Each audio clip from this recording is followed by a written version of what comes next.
guys, welcome back to Lifestyle Blueprints, episode number 6. This is with a special guest, super genuine, super smart, and super funny individual. Her name is Frances Dang. She's a doctor, Dr. Frances Dang. She's a third-year resident, also known as a PGY3 in general internal medicine here in Toronto with the University of Toronto, and she practices at the affiliated hospitals here in Toronto. But it was a super authentic and genuine conversation with her, and I was super blessed to have her on this podcast. She talks about her med school journey and her experiences so far as a resident, and she talks about what she will be specializing in next year. And she also talks about her side hustle. She's also an entrepreneur. That's crazy.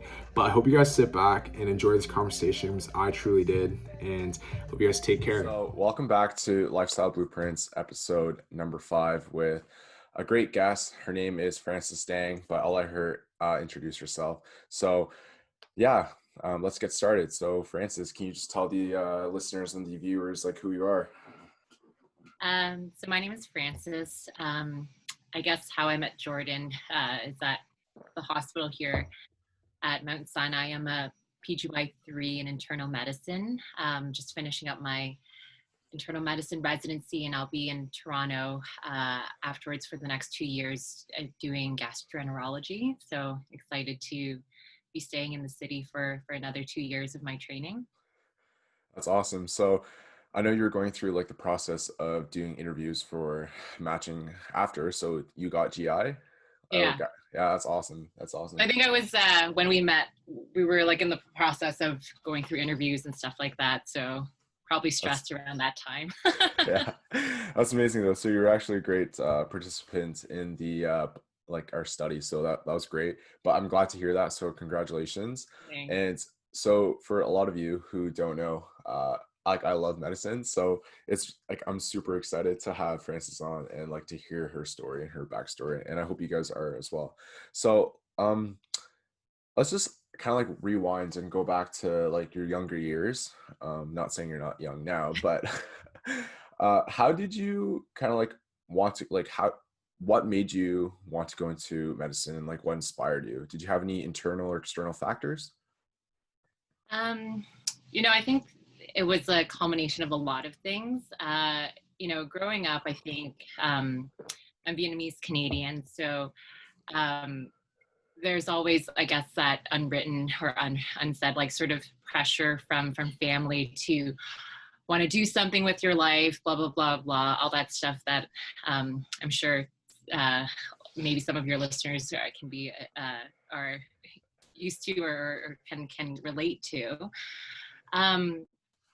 But I think, with my parents, they were kind of like the opposite. They sort of said, I think, being a doctor might be too hard. You should maybe be a pharmacist or something a little bit more easier, that's easier on your lifestyle and this and that. So they never actually pushed me towards being a doctor. In fact, they actually just tried to discourage me from it. But I've always had an interest in sort of life sci and science in the beginning, and I didn't really know what I wanted to do. I also was interested in business as well, and so I did my undergrad at Western, and I did sort of the pre-Ivy / science kind of background, but then decided instead of going to Ivy halfway through my undergrad, I just kept to just science because I thought it made more sense for me. And then, with that, I applied to med school and, didn't get in the first time around. And so I kind of just took a bit of a step back and then took a bit of a break to try to figure out what I wanted to do. And ended up doing my master's in Toronto in basic science for about 2 years. And during that time, really tried to figure, why I was interested in medicine. I felt, the first time going through my application, I didn't want to reapply again because I felt that, nothing had really changed, in between my undergrad and the next cycle of applying. And so I really took the time to, along with grad studies, try to figure out why I wanted to do medicine. I think overall, what drew me to it is that medicine sort of allowed me to do, to take on all the things that I love about, every single job or, career that I always sort of aspired to be. I love teaching. I love helping people. I have like a sort of a business mind or interest in business as well. And in sort of medicine, gives you an opportunity to practice or utilize all those skills. And so, it's a really rewarding career, and I'm super, super grateful and blessed to sort of be in it. And, I wouldn't change it for the world. Obviously there are tough days and everything, like any job.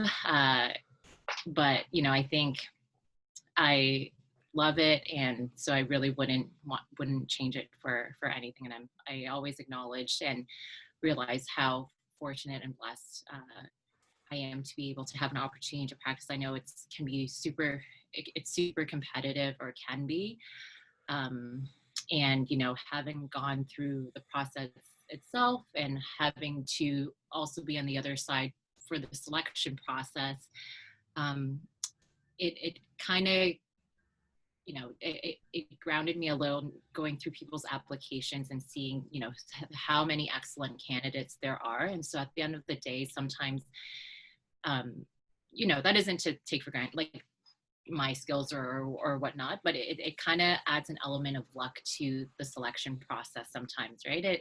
And so I'm humbled, just like in reviewing applicants, at how many stellar applicants there are, but understanding that, not everyone is able to be selected. But I think, if it's something that you're passionate about and really love, then, I always say I encourage people to keep going and keep trying at it.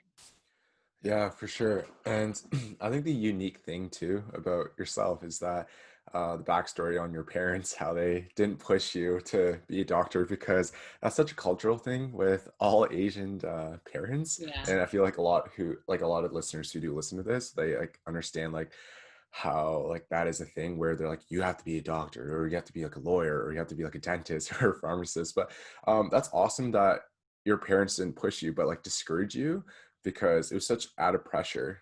It would be such added pressure, right? So that's awesome. I mean, like they provided their own set of pressures too, for sure, and in other ways. But it's just like, looking back, it's just kind of funny how they sort of were like, no, I think it's too hard, too stressful, don't do it. And I'm like, okay, well, here we are.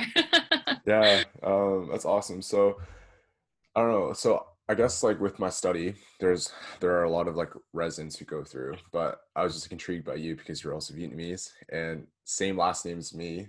But yeah, you went through like the struggles obviously as well. But I think what I appreciate about you a lot was that the fact that you like took the time out of your like busy day even to kind of just talk to me and like mentor me through kind of like the things I need to do to pursue medicine, or even just like be successful in life. So I just thought you're gonna be like amazing on this podcast. And so far you've just been giving great insights, and like whatever you're saying, I'm just like listening to. So that's awesome. Yeah, like you said, I know like a lot of my friends who are struggling to get into med school right now, it is kind of like luck, like you said, and I think they're super good candidates as well, but it is luck. But that leads me to say, what did you do during your undergrad? I don't know if you did say it, but like what did you study again? So I did med sci at Westerns. Okay. And then I did a mix of some business courses as well, because I was sort of interested in doing IB or business. But I think I ended up deciding not to. I was like, they called pre-IB back then, and then I guess in your third and fourth year you could go to the business school of it, and then finish your fifth year. But I decided not to, because I think overall it was kind of expensive for an undergrad degree. But it also, like I during that time I also was able to start an entrepreneur, like a business at that time. And then now that, even though I'm still in medicine, I still have sort of these entrepreneurial projects or skills that I kind of take on as well. And so it kind of just shows that you don't need a degree in something to prove yourself. If you have an interest or passion in doing things, it's all like, you know, it's all about self-learning and stuff. So I guess, like, I don't know if we've chatted about this before, but I also own like a bubble tea franchise. What's it But called? it's called the Alley. So I own Oh, that place is the best. I own the Mississauga location where Uh, the owner is there. So I started that, you know, so I've had past experiences in doing like small businesses, or I did one in undergrad. I was like a manager for College Pro, like painting and window cleaning. okay. That was like the start of it, I guess. But then, you know, if I guess a few years ago now, when I was studying in my last year of med school, I was studying for our licensing exam. I kind of decided to go out with some friends for some lunch, and then they were like, "Oh, do you want to go try the Alley or like this tea shop after?" And at that time, I wasn't really, you know, a bubble tea fan or any like I've had it before, obviously, but it Yeah. wasn't anything too crazy or obsessed. Um, but I went to like one of their first locations, I think, in Markham, and kind of just like drew me, like the ambience of it and the energy around it. I was just like, wow, I really like everything about this. I literally just said out loud, I said to my friend, like, man, like if I could open a bubble tea shop, like this would be it. And we kind of joked about it, or she laughed, and then I'm like, I'm serious, like we should. And then you know, I think a week later, I was just studying and then was kind of bored and decided to look into it a little bit more, and ended up sending an application. And then, you know, went through some interviews, and uh, lo and behold, about a year later, we opened up our first store. So, you know, it kind of just fun things to do on the side, and then keep, obviously it adds a different level of stress and stuff as well to my training. But, you know, I think once it opened, and now that it's been about a year, it's been really fun as well. Yeah, that's amazing because I did try the Alley too. I think in North York, and Okay.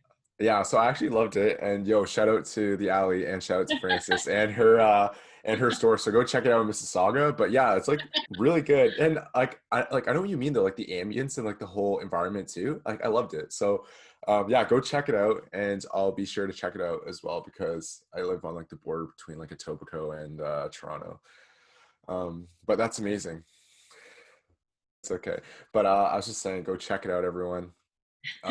It's an amazing place. But what differentiated? So you said the ambience and the environment. So are you biased, and are you saying that you're wait, what's your favorite? I'm gonna ask you, what's your favorite type of bubble tea? Like my favorite flavor. Flavor, yeah. Um, so my favorite is probably Iron Goddess at the store. Um, so it's a oolong based tea that's for our milk tea.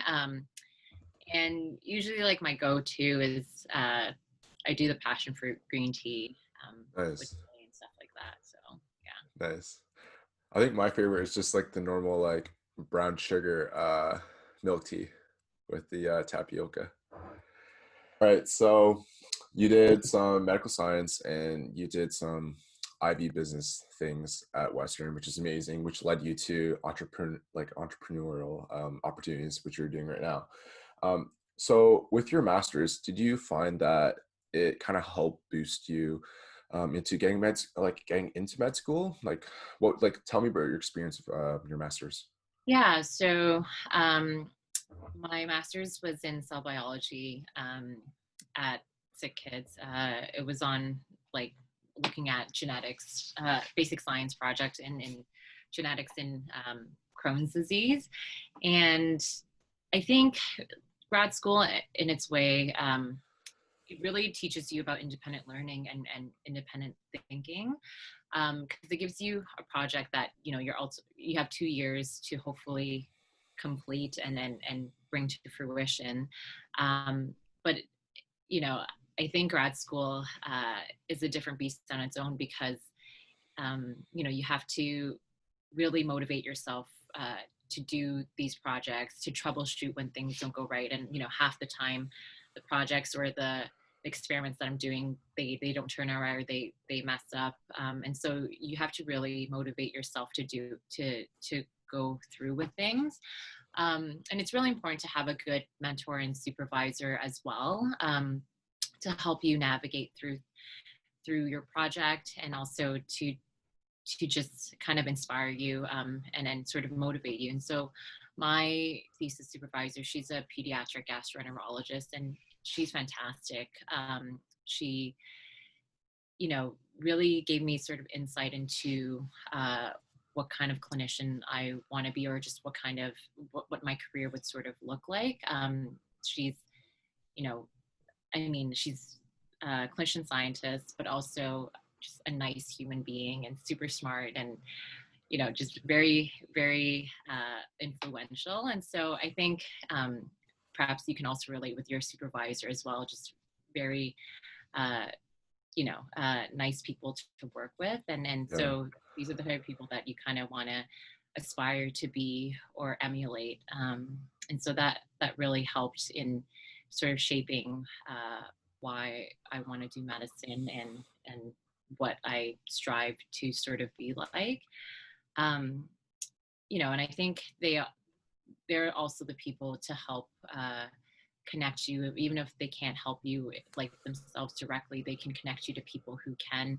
If you have any, if I had any questions or anything I wanted to further learn about, and she would help me connect with others who would be able to open those doors if she couldn't. So I felt that was what was really important, looking for a supervisor in grad school too. And sometimes you don't really know that until it happens. So I think I was very fortunate to be able to, that my supervisor was somebody that I could really connect and gel with. Yeah, that's awesome, because I was kind of going through the same process, finding a supervisor too.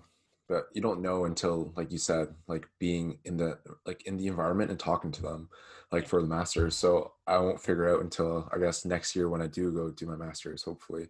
But I do relate in terms of you saying that you emulate the person who's your supervisor, because with Dr. Lee, shout out to Dr. Lee, but yeah, she's just an amazing like supervisor, as well as just like amazing human. I know she does not say much, but she cares, and she's just super nice.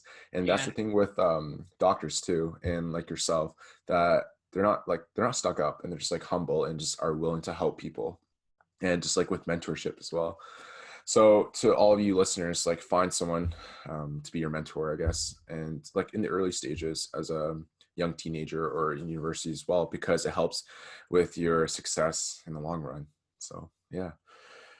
I was just gonna ask you, so with your specialization in GI now, was that spiked and triggered from your basics, from your master's? Because you said you did work with your Yeah, supervisor. Yeah. yeah, for sure it did. But that isn't to say that like I kind of like through med school, I went through so many different rotations trying to figure out what else I wanted to be as well. There was a point in time, I was considering general surgery or plastic surgery, and then internal medicine, which are very like, Yeah. sort of different fields. Yeah. Um, and so, but I think I found myself just being drawn back to medicine. And now that with my previous master's experience, I was able to go to a bunch of research conferences, and I was doing more basic science stuff. And so I didn't really know what clinical gastroenterology was until I got into medicine and went through my internal medicine training. So it's a bit different, for sure. But, I love GI for, so many different reasons. It's a medicine specialty, but it's also very procedural, very hands-on. You're able to um, do a lot of things and work with your hands, and provide, diagnostic clarity, and perhaps therapeutic interventions as well as needed. So I find the field very exciting, and also very rewarding. So. True. That's awesome. So med school. So where did you go to med school? So I went to Queens, in Okay. Kingston for med school. And how's that and the process? I guess you applied again and you got in. Can you tell the listeners and myself the experience at Queen's Med? Because I've heard some crazy stories about I don't know, just about the academics as well as the other things. But yeah, tell me about the cute, like the meds house.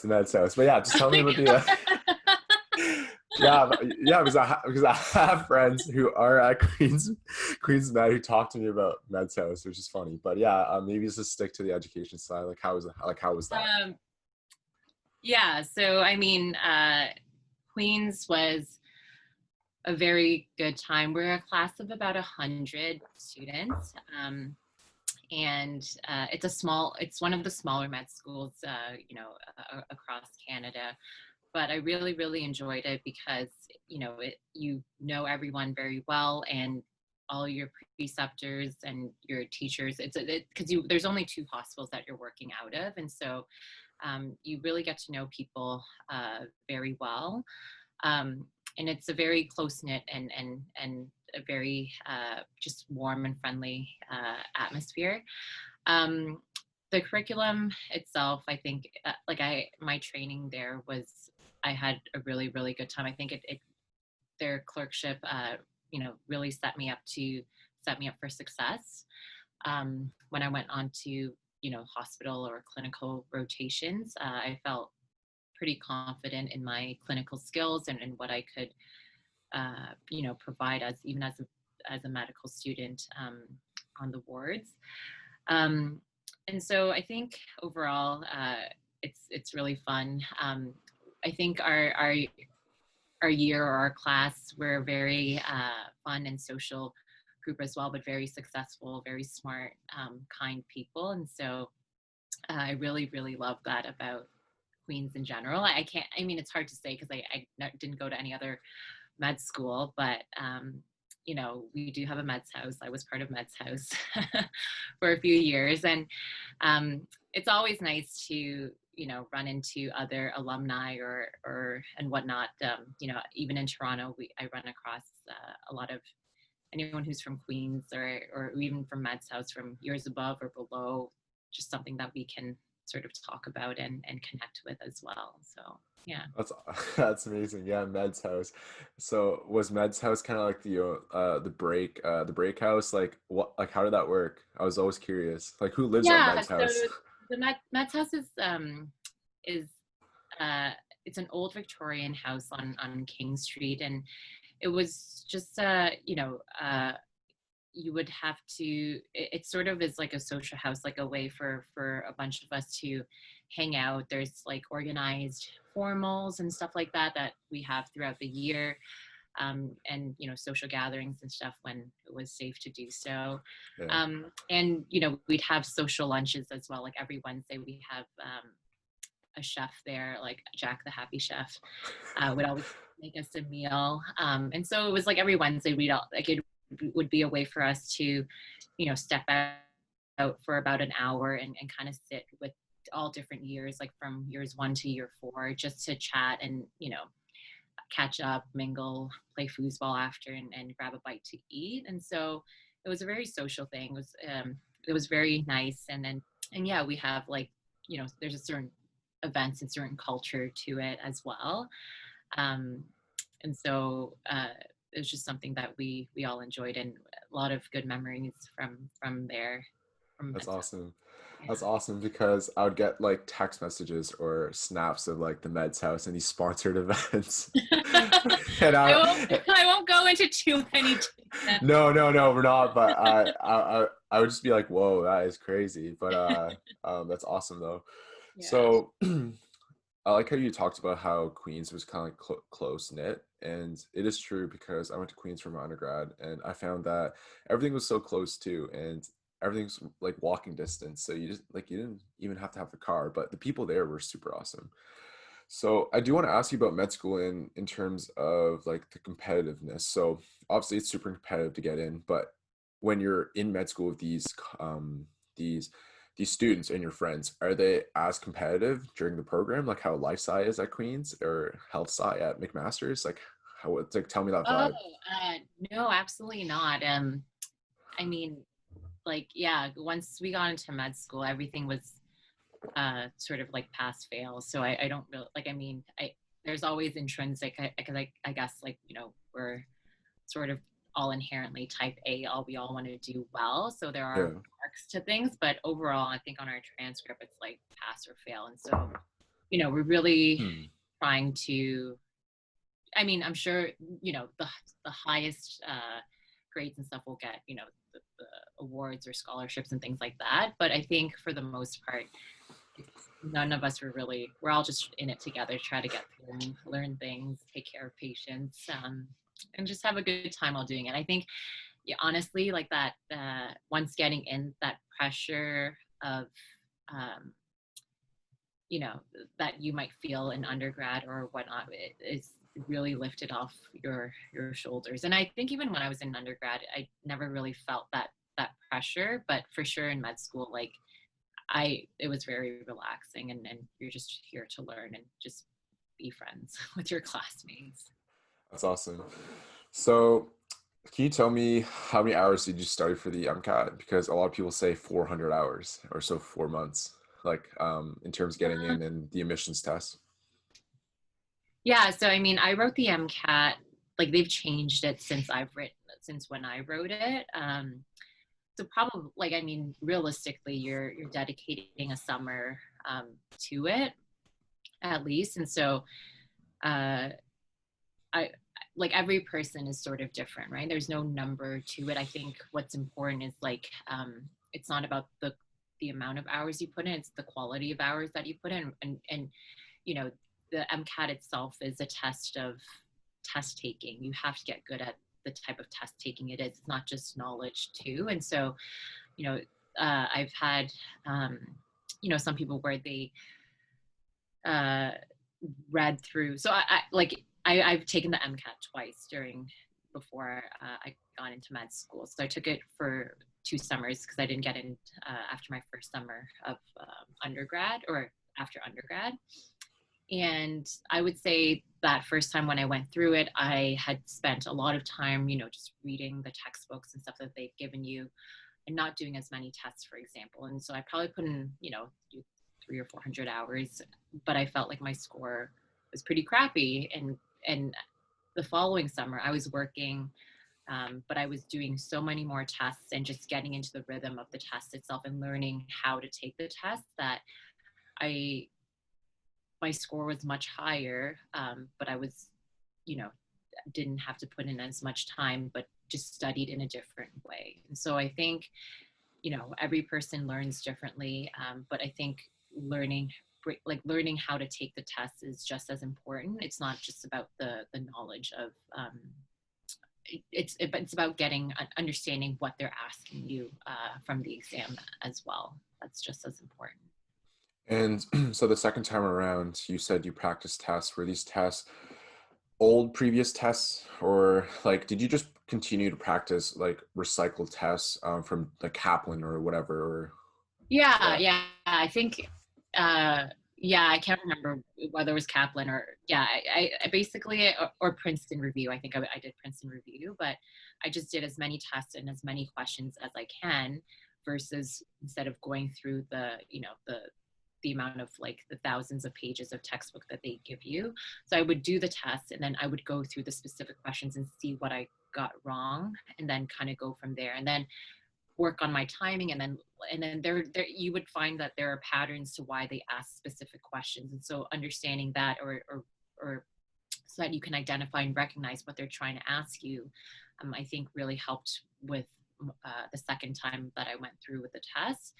The first time I was just trying to read the giant textbook that they give, and it was just too much information and I didn't really know what to do with that information or know how to take the test well. And so I felt that that's probably why I didn't do as well compared to my second year where I was just like doing more questions. And I think, if you talk to people who write it like now or in more current years, they always say like it's just better to write as many tests as you can and get used to the test itself. But a lot of people are, especially when they first try, they're like, oh no, I can't. They're afraid to take the test because they're like, I haven't gone through all the material yet. But I think the action or going through the test, even when you haven't gone through the material, is helpful. yeah, because I had a housemate, and that's what he did too. He did what you did because he was like sick and tired of going through everything, but he did what you did in terms of the process of writing the tests and practicing them, and then just reviewing like why are they asking these questions. And if I had to study too, I would probably do that as well, because I can't imagine going through all those like hundreds of pages of material, because you said like it's getting good at tests, like practicing, like taking a test, not Yeah. like it's knowledge too, right? Yeah, you need some foundational knowledge, which you probably do have from your undergrad, like whatever courses that you've taken Yeah. before. You probably do need to like refresh on certain chapters here and there, like for sure. But I would say like you should still try to focus. And I mean, if you end up doing a course, they'll sort of break it down to you, and they'll probably encourage you to take more tests, or at least take a test every week in the beginning, as well, so that you get used to test taking. Did you ever take a course at all, or did you just Yeah, I think self-study? I did Princeton. I usually like I'm the kind of person that needs like I know they can be expensive, but I prefer taking courses because it it allows me to focus my time, and I feel like okay, because I've committed to the money and whatever, then I'm going to focus my energy. Whereas if I'm sort of self studying, I kind of get distracted here and there. And so I personally am a person who likes doing crash courses or review courses because it just consolidates things a bit easier for me. After 4 years of med school, how do individuals like yourself get into internal medicine or any other discipline after 4 years? How does that all work? Yeah, so in Canada for us, we have in our fourth year we have what's called the match process, and it's through essentially this online portal where you put together an application. It includes your CV, your letters of reference, and you kind of like you can apply to whatever subspecialty or specialty that you want to, whether that's internal medicine, family medicine, emerge, surgery, there, whatever you decide you want to do, you can apply to it. You can also apply to different programs across Canada for it as well. And so you are required to write a personal statement for the program or that you're addressing to. So if I wanted to do I ended up applying to internal medicine in Ontario because that's where I wanted to potentially match to. And essentially, once that happens, it goes through a review process, sort of like in med school as well. And they'll go through your applications. And if you're selected for interview, then we would go sort of on this interview trail where um, you could potentially interview across Canada at these different schools. We don't really do that anymore. Like my match process this year was done virtually, obviously because of the current pandemic. But when in fourth year, like the CARMS tour was a fun thing that people looked forward to, or it was a memorable thing of the match because it allowed them to sort of travel to the different universities across Canada to interview there. Obviously, it's stressful, it's expensive. There's pros and cons to everything, but it's sort of what we used to do. And so we would go to all these different schools wherever we were selected. And some people would apply to one specialty, but all different programs, and some people would apply to 2 or 3 different specialties because they weren't sure, and they could be happy doing different specialties, so they could apply. You can apply to as many as you want, essentially. So some people had a lot of interviews, some people not so many, so every person is sort of different. And then so we go to these interviews, and then at the end, like on match day every year, I think it's probably in March, at like noon they announce it on CARMS, and we just sort of log in and kind of find out where we match to. And so sorry, just before we match, like a couple of weeks before, we have to put a rank list together. So all of the places that we interviewed at, we have to rank, from 1 to however many where we would go. And the schools will match you, will rank you as well, and then they'll kind of see where you match. And so if there's a match, that's sort of a binding contract that you've committed yourself to train in that school and in that specialty for however many years. And so that's what the match sort of means. And so on match day, we log in and we kind of see where we've matched to. Awesome. So that's sort of how we kind of figure out where we end up. It's a bit unpredictable, right? Because you could be anywhere across Canada. You're not, some people apply to different specialties, so they're not really sure where their specialties are. And it's sort of, some people get their first choice, some people get their second, some people get their, X number of choices. So it's a bit of a stressful time for us, but so far it's been good. And I don't know if it's personal, but did you get your first choice? And were you ever anxious and scared that you were not going to get your first choice or your choices at all, or not even matching at all? Because I know I've I've heard some people not match at all, because that'd be devastating.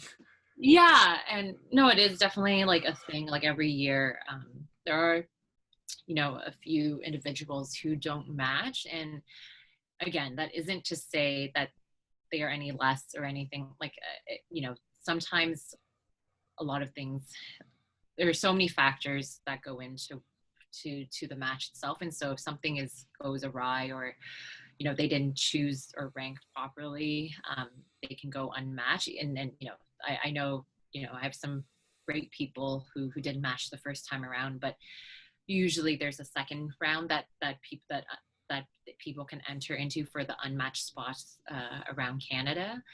Um, so hopefully it kind of works out, or potentially I might have to take an extra year, or extra few months to kind of sort things out. But usually for in the Canadian match side, like, I think we're fortunate in the sense that the matching process is a pretty good odds for all of us in general. And I was lucky to match, to my top choice in both rounds, like the first CARMS match and the second CARMS match that I just did. And a lot of majority of people, I think, generally will get their first match. It favors us more than it does like the school. So it kind of works out in our favor in general. But, it gets a bit tricky if you're couples matching. So if you and your partner, for example, are matching in the same year, and you want to try to match the same location but different, like, so there's different algorithms, and you can see how confusing or stressful that can be as well. And overall, I think the match for a lot of people, like, it's very stressful, because you work so hard, especially in your third and fourth year, to try to get these reference letters. You're kind of grinding it out day to day, try to impress people, get these letters, put this application together. And it feels like high stakes, because you're like, well, like, this is where I'm committing myself for the next 3 to 5 years. And a lot of people, they want to try to go home, or they want to go to a different place. They always have, their top rank place as well. And so I think we probably put a lot of pressure on ourselves too. But overall, fortunately for us, like in the Canadian system, I think it works out pretty well for us in general. That's awesome. I can't really complain, or compared to, some of the stresses that, my colleagues who go to the Caribbean and then, come back here, like, or from Ireland, things like that. I think they go through a tougher time. IMGs, yeah. For the IMGs, like it takes a lot for them to come back. So I can't really complain. No, that's awesome. And I always thought about like med school, I guess, internationally, but I guess that's like my fear as well. Like it would be like coming back and be so tough to come back. Yeah, I mean, so like, here's my 2 cents on, like, I think at one point in time, I was like, oh, should I go? Like, my parents also said, well, if you want to do this, like, why don't you just go to the Caribbean? It's faster. You don't have to. And so you kind of have to figure out, if you're okay with, I want to be a doctor and I don't care where I go, then I say go for it. But there are the things that you value. And if, you know, um, things are important to you, then, and going away might make it difficult, then I would say perhaps have second thoughts, just because, um, you know, when you go away, you're away from your, the things that keep you happy and keep you home. So if you feel that isn't good for you, and you can't help, that you might do worse off, then I would say, reconsider, or to work on trying to get in through the Canadian system. For me, myself, I was like, no, I don't think I would be able to I wouldn't want to be that far away from my family, my friends, things like that. Those were important to me. And I could see myself not doing as well, like being far away from my support system and stuff. And so that's why I opted to stay closer home, maybe take another year or two to do my master's, figure myself out, versus like going away and then not being able to come back home. True. So everyone's, Mm. everyone's personal decisions, whether they go abroad or not, it's all kind of personal, but you have to balance yourself. And I think like if you know that this is what you want to do and are willing to do anything for it, then by all means. But I think everyone it's everyone's has different thresholds on what they're comfortable with. That's awesome. I'm so fired up just like listening to you like talk and providing insights. It's just like you're so well spoken and you articulate everything so well. So I was just gonna ask you, so during your rotations throughout residency, you're a third year now, right? So what was the toughest rotation so far? Um, Like, was there any rotations where it was just so exhausting and so like, I don't know, like, yeah, so I think it's all relevant, right? Like for internal medicine, for us, our second year is probably the worst year, to be fair, because we're kind of thrown into this role where we're medicine senior, when we're working in the medicine wards and stuff, because essentially you're a second year resident, who works in the emerge, who has like 3 or 4 junior residents or med students under you in a night, and you have to field all of the emergency department consults to internal medicine, and on a busy, depending on your rotate, like where you're located during which hospital, and during the time of season and things like that as well, it can get really, really busy. You can get up to 25, 30 referrals like in an evening, like from 5 p.m. till like 8 a.m. And so, that is a lot for a second year to sort of handle, especially when they're, just sort of starting their second year. And so yeah, I would say probably like my first senior block was tough in that sense, only because it's like, I'm new to this role. I'm probably less experienced, or I'm just starting, and yeah, there's just a lot of things that I need to learn and navigate through myself. Um, Now, the second year. yeah, I think, yeah. So I guess like overall, like it's just a busy role for us to take on, especially if you're kind of new. It gets easier with time, like any job or any role. But the first, I remember my first medicine block as a senior. It was just, compared to now, it was just a lot harder at that time, or a lot busier. And during the day, you're sort of the medicine senior for a team of patients of like 20 to 30 patients, and so you kind of help with your staff overlook everything as well. And so balancing that can be kind of challenging too. But True. like I said, I think it gets better with time. Yeah, and yeah, it's your third year now, so that's awesome. So I was going to ask you, do you have any tips or advice for aspiring students who want to become a doctor? Like, what tips or like if you had to go back in time and like look at your old self, like Yeah. what tips would you give them? Yeah. So I would say, number one, try to do well in school, like get that GPA, because it probably makes your life a little bit easier. Um, I didn't have the best GPA like going through around the first time. That's probably why, I think that's a lot. It's a barrier for a lot of people. And so that's fine.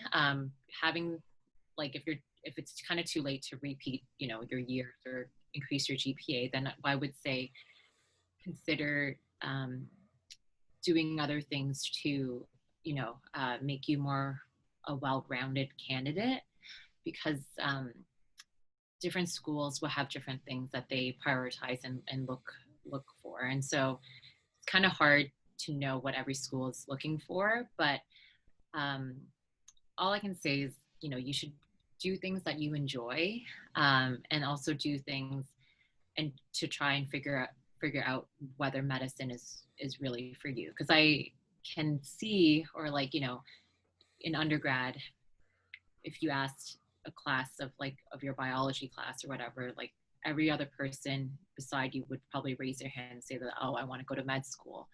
But the Yeah. reality of it is that only maybe a quarter or a third of you will eventually will go to med school. And so I don't, people might have different perceptions. And the thing is, people will have different perceptions of what medicine really is, right? If medicine, if you're thinking you're going to get prestige or money or make good money and have job security, like,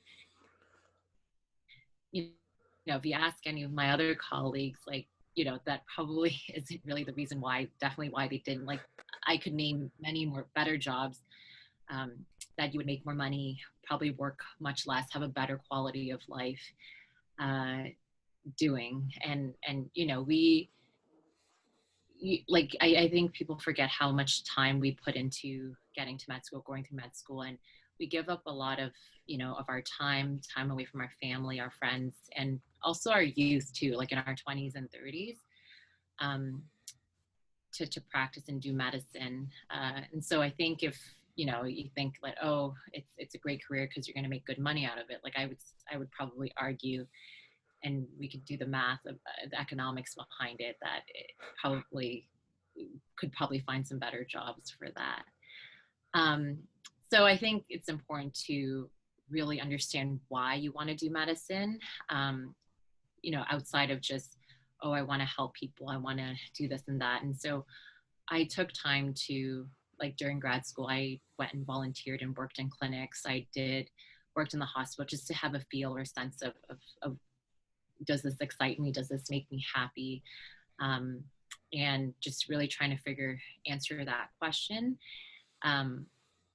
and really understanding like what it is that I would bring to my application and medicine. So I think trying to figure out sort of a niche, showing that you're passionate about things, you're able to commit to things is important, and it reflects that in your application as well. Because when we read through, you know, people's applications, we see your CV, but we also see your personal statement. That's an area where you're able to sort of, it's like a window, like a way for you to talk to us and sort of just tell us like what it is that really brings you,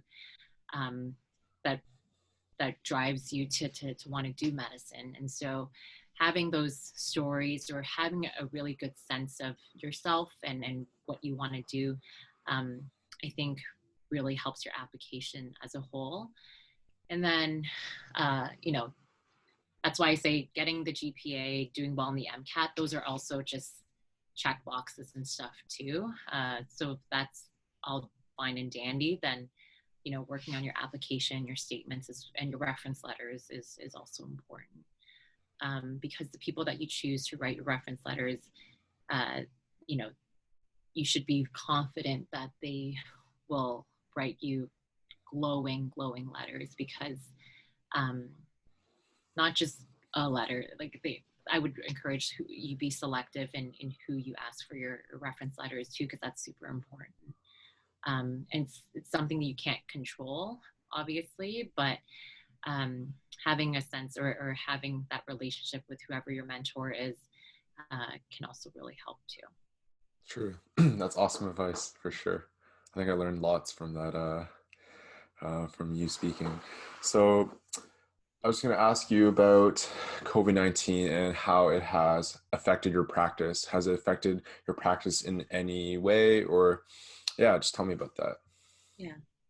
I mean, for sure, it has had its impact. You know, when the first sort of wave started happening, like it was during a time where I was also sort of in my second year of residency, during an important time during my training too. And so obviously different stresses as well, but I think it provided me a lot of insight.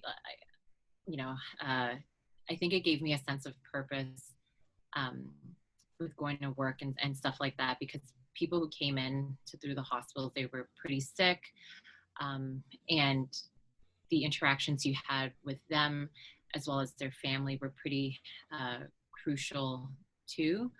You don't realize how much, you know, I didn't realize how much of an impact I could have on people, on patients and their families, until you realize you're the only person that is able to connect them or provide a sense of comfort to their family or an update to them.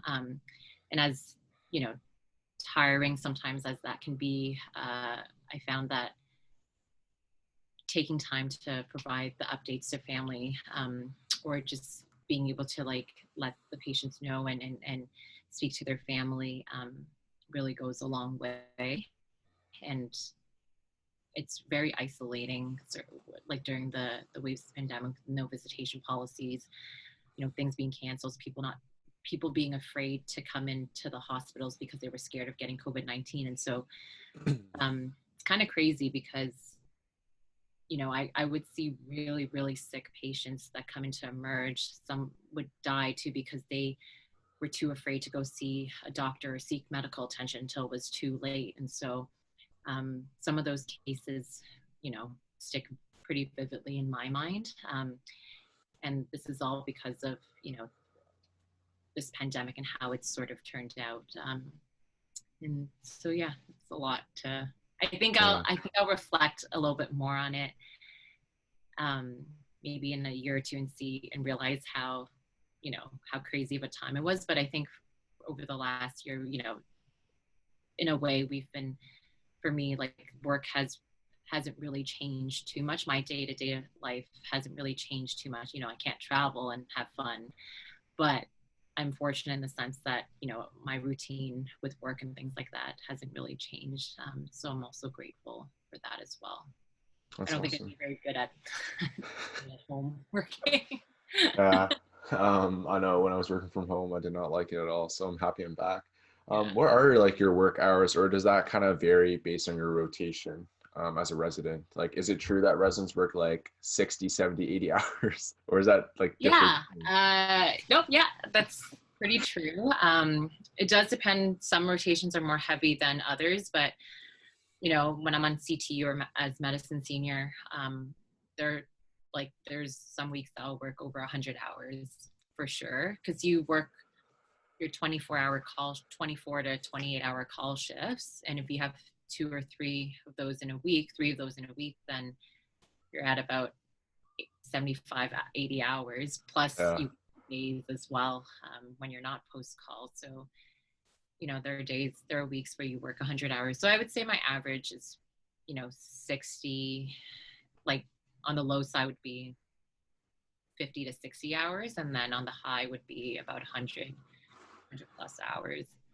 And, you know, for medicine, we do call 1 in 4. So we do a 24-hour shift on average, 1 every 4 days, but there'll be some weeks where I end up doing 3 call shifts in a week. So that's where those numbers kind of add up and stuff. So True. Wait. So is the exception with the study that I run in the ICU, because you guys have what is it, 12-hour calls, or did it? yeah, yeah. Did So it? that was IC. Yeah. So I think previously ICU you would work the 24 hours, but now Yeah. I guess with the study, they're trying to see whether 16 hours is safer or better. But overall, Yeah. like obviously as residents, we all say it's better because Yeah. we're not working as long, or we have the day to sort of rest beforehand. But I think like slowly, I think some of the program here in Toronto, we're sort of switching over more to, instead of 24, 28-hour days, we're doing, you know, 16 to 20-hour days. So That is crazy for sure. So I'm glad I am able to do this. I was just gonna ask you, I asked you, right? So your toughest rotation was the emergency during second year. Were there any disciplines or any rotations that you just disliked, and just like you went to work and you're just like, oh, I got to like put up with this for the day? no, yeah, and we don't work emergency. It's like we work emergency overnight, but usually that's medicine that in general is where we're on. Um, I think overall, like, there hasn't really been a rotation where I've dreaded, uh, going to work. Some days, some rotations are on the slower side or we're not busy. And so the one thing I hate or don't like doing is that if it's not busy, then I have to be at the hospital. I don't like that feeling of being stuck there. Yeah, I'd rather be at work and be busy than not busy at all. So that's just usually what I have qualms about. true. And with your like busy work hours, like how do you find time to do anything else with like 100-hour work weeks? Like how? Uh, so I mean, COVID like has provided me a lot more rest time, and Yeah, in general, it's probably like at the beginning was probably better for my well-being because it forced me to rest and do things. But you know, I think it's important to see like I like seeing people. I like being social. That provides me with a sense of energy and renewal um, outside of work. But I think it's important to take time for yourself as well. And I think a lot of people will talk about that, especially with busy rotations or with more stresses, as they at the different points of mm, their career or their training. So just being able to have set aside time to sort of decompress or just having people to talk about some of the issues or troubles that you're going through is really important. I know that some nights where I've had terrible nights on call or things that happen that I'm super upset or worried about, a bad outcome happened to a patient, things like that. I have people that I'm able to talk to and share that with, or at least get advice from, whether that's my mentors, whether that's my friends, or even just like having, you know, a psychiatrist or a therapist just to talk to as well. And our with our program, we have those services that are available to us. We can access them as residents as well. And I encourage people to do that as well, because sometimes it can be like, with our training and the things that we see, we don't necessarily realize how upsetting or traumatizing it can be, or how it affects or impacts our mental well-being until things get a little bit too kind of crazy. So I always encourage people to try to do things to keep or just make sure that their mental well-being is sort of in check, and then they're in a good spot usually. yeah. I'm glad you touched on mental health and like mental well-being because I think it's a super significant thing in someone's like path to success because I don't know, if you're not mentally well, it's going to really affect you in the long run for sure. But I'm glad that you're talking about that because I am going to advocate for mental health because that's what I have been struggling with. And I want to be able to let people know out there that, like, let people know that there are people out there struggling with the same thing, or like it's not a forever thing, but you can get better through reaching out like for help. And Right. And yeah. for sure. And I think it's hard, um, especially because, when you're in a rut, you don't really know you're in a rut until like until things get really bad, or, people call you out on your stuff. Right. And so Yeah. um, it's always hard for us to kind of, I think it's important to really reflect and think about these things too, and then kind of just do things on the daily to make sure that, how are we feeling um, today, and the energy that you're putting out there, like what is my presence sort of like. And so I think it's important to try and do that, and it's definitely hard with the current COVID pandemic. There's a lot of stresses that people are facing, a lot of isolation. People don't have their usual scheduling, their usual things that they enjoy. People can't gym, um, have the same kind of outlets that they have. And so for sure, it's something that uh, needs to be addressed. But I think, if I think it's important to kind of just have an eye out for each other as well, like with your colleagues, your friends, your family. Just kind of reaching out and having a touch base with everyone is really needed these days. Yeah, I think that's super important. And in 2021, I want to be able to be consistent in reaching out to like others, like my friends, my family, and just being able to be there for them because, like I said, it is a super tough time. And we both have said it as well. It's super stressful. So I want everyone who's like listening to this to reach out to their loved ones and just like, I don't know, maybe like bring out the best in them and like make sure that they know that you're there for them. So thank you for that, Francis. So I just want to ask you about entrepreneur opportunities. So do you have anything else in the works other than your bubble tea shop? Uh, yeah, I mean, I don't know if I can disclose it. No, you don't have to disclose it, but No, just I was just kidding. wondering. Yeah, yeah. I mean, there's always still. I think it's funny because once you start, like, it's always hard to start things, the first project that you're starting. But I think once you start doing things, it gets easier over time. And it's. I think a lot of successful businesses and things like that, it is a lot of it is the kind of work that they've put in, but it also a lot of it comes from people that they know, the doors that open up just by getting to know different people as well, and the more that you put yourself out there, the more opportunities you have to kind of bounce off ideas or connect with someone, or make a connection and make something kind of fruitful happen. And so I kind of, my business partners that I work with, they were a connection that happened. And then through knowing them, we're able to do different things because of the people that they know or the people that I know. And so I guess, like, to say that never take for granted any kind of relationship that, or any person that you meet, because you never know what possibilities or what doors that they might be able to open for you. And so don't try not to close too many doors, or have any negative ties with people. True.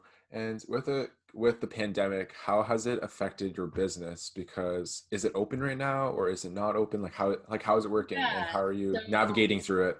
yeah. So obviously super stressful when first happened, because my priority, especially because I'm, like, I'm a resident physician. Like, my priority really is the well-being of my staff and the safety of sort of everyone. And I had my reservations when first I'm like, oh, we should shut down, just to make, like, just to with everyone else, just to make sure that people are safe and whatnot. But we follow all the guidelines that are put out there by the government, and I did my research into doing things to keep my staff and our place as safe as possible. And so we did our own. We looked into our own, like, policies and things like that before the government issued them. And so we had, the sneeze guards. We looked into Virox and all these things, the cleaning supplies and solutions and stuff, well before things were, that was sort of the norm in PPE. And so we wanted to make sure that our staff felt safe and comfortable with the work area that they were sort of in, and also to minimize any risk of transmission with customers and stuff. So we're only available for takeout. We closed down our dining area. And we have a mobile app now that's open, and that's been helpful too, because people can just order and pick up stuff. Check it out, guys. Um, so I just want to lighten up the mood now. And I was just going to ask you, other than being super busy, do you have any hobbies in your spare time? So I like to cook, like to eat well. I've been kind of learning how to make dried flower arrangements lately. So that's sort of been my new hobby this past few days. So kind of just doing that, cooking, eating.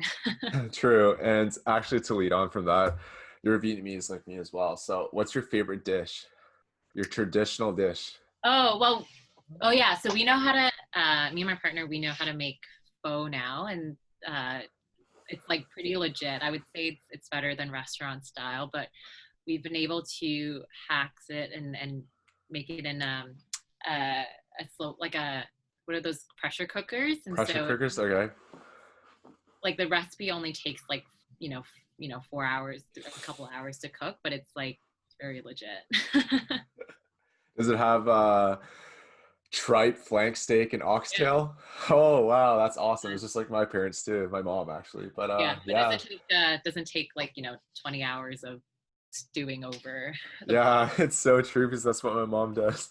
Yeah, I'll tell exactly. her, yeah, I'll tell her I'm coming home for a day. She's like, oh, let me just start on the phone. Yeah. Oh, that's funny. So maybe to keep yourself busy in like commute, do you listen to any other podcasts or do you listen to any three musical artists right now that are your top three? Like who? Um, Actually, so I don't watch TV. Me I too. don't listen. Yeah, I probably should, but I don't listen to podcasts or I don't listen to anything really. I just listen to, in terms of like music genres, I listen to kind of everything, but on my way to work, I'll usually play some deep house to kind of get me amped for the day and then call it a day. Deep House. I'm dead. Wait, who do you listen to? Just anyone, yeah. Because my boyfriend used to DJ too, so or Oh, he, okay. so we kind of just listen to everything. Oh, that's funny. I was gonna ask you about shows, but you do not watch any shows. But No. yeah. So I just want to close this off. I feel like I've taken a lot of your time, and it has been a super great conversation. I think it's one of the best yet. You're a great speaker, and just someone who I want to emulate as well. And I hope people do listen to this because this is an amazing episode. And I do want to thank you, Francis, for coming on. It was a great conversation, and just like I feel a lot better about myself too. Just like listening to you and like speak, just you give like positive vibes, and hopefully you just continue just being being yourself. I know I'm Yeah. tripping over my words right now, but yeah, I'm just like, yeah, I'm just And like I said, like I'm always happy to chat with people about if anyone has any questions or wanting to go on this path of medicine and stuff like that. I do acknowledge and see it can be challenging for a lot of people and can be challenging to navigate, but there's no one set path. Everyone goes through it a different way. Like I kind of took a long route, a scenic route to get here too. And so I think, and there, I have friends who did it in a short amount of time, and I have friends who've done like the PhD, who've done a postdoc and things like that, and decide to go to medicine, or those who've done business or music and have gone to medicine. And so I think there's many different ways to get there. And I think it's just at the end of the day, it's doing the things that you love and finding that passion that will kind of get you there. That's sort of yeah, it. for Medicine is sure. hard, not for everyone. But I think those that are like, me and my colleague, like that we're in it, we do love our job. We really wouldn't change it for the world. True. That's awesome. So again, shout out to Frances. She's a resident physician as well as an owner of the great bubble tea brand, The Alley. So go check it out. And I hope you guys enjoy this conversation with myself and Frances. And I just want to thank her so much for being on the show with me.